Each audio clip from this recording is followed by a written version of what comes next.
Like any girl that dates me is, I think, lucky because I'll tell you why. Because I don't think you should tell us why. I think you should just leave it at that. Any girl that dates you is lucky. No, but go ahead, tell us why. Because I'm extremely supportive, and she's a kingmaker. What does that mean? What? She's a kingmaker. I don't know what that means. I'm going to explain it to you. Okay. Before I met her, I was on the verge of suicide.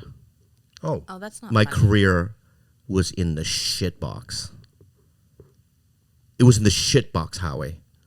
And when she met me, she looked at my life and she kind of figured out, how do we get this guy, because I love this guy, back on top, right? And so she made a plan. She would force me to do things that I didn't want to do, but in retrospect, it helped with me getting my career back. I'll give you an example. I got to the point where I refused to do auditions because I never got them. As the years, rejection was hard. Yeah, as the years went on, they became almost traumatic for me because I would be in a room and I would get in my own head and just already I was defeated. Like, I'm not going to get this. So it would affect the performance. It got to the point where it's like every time it was like this big traumatic thing. So I said, I'm done. I'm not going in. So I didn't go in for years. And then they stopped coming. When you stop saying no, they stop coming. Right. So what my girlfriend said was, that's going to change. I go, I'm not going to get it. And she goes, I'm going to break up with you if you don't change that. Right? So one day, what I used to do is my agent would go, you have an audition tomorrow at 2 at NBC, let's say, right? I go, okay. I wouldn't read it because knowing that the next day I'd find some excuse not to go. So one morning I had this NBC audition for this pilot. And I slept till 1:30. It was at 2 o'clock. She wakes me up. She goes, all right, let's go. Let's get in the car. And I go, I didn't read it. She goes, I don't care. You're doing it. I go, I'm going to look like a fool. I don't give a fuck. Are you a pussy? Yes. I'm a big pussy. I don't care. I'll break up with you. Get in the fucking car. So we drive down there, right? And it's like, it's one of those things where I was at a point where I didn't get a lot drive in, right? So I had to park outside of this lot, go in, get the ID, then go in, right? Right. And I wouldn't go in. And so she grabbed my hair. I'm not kidding. She got out of the car and grabbed my hair and pulled me out. Get in there! Right? Can you imagine being outside of NBC? Right. What? And so I have this crumple up script. And I'm being, no, I don't want to. You know what I mean? It was a fucking thing to do, right?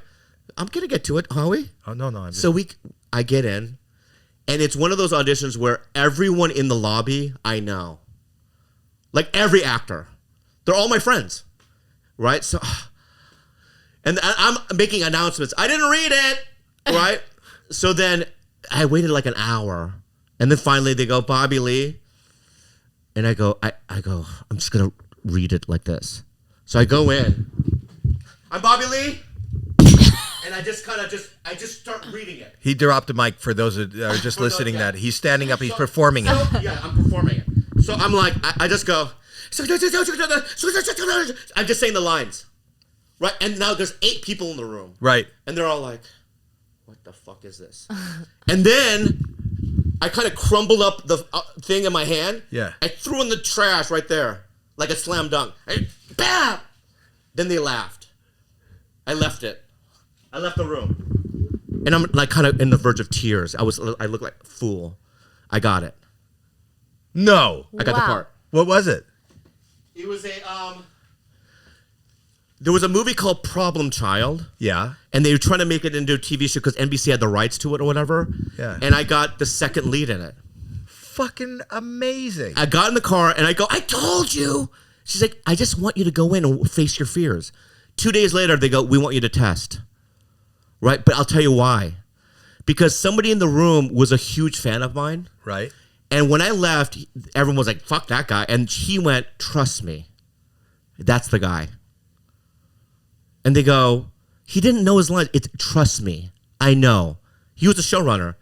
That's the guy. That's the guy we need. So that Monday, I tested. I got it. And we didn't get picked up, but it showed me you have to try. I always say you have to say yes. You have to say yes.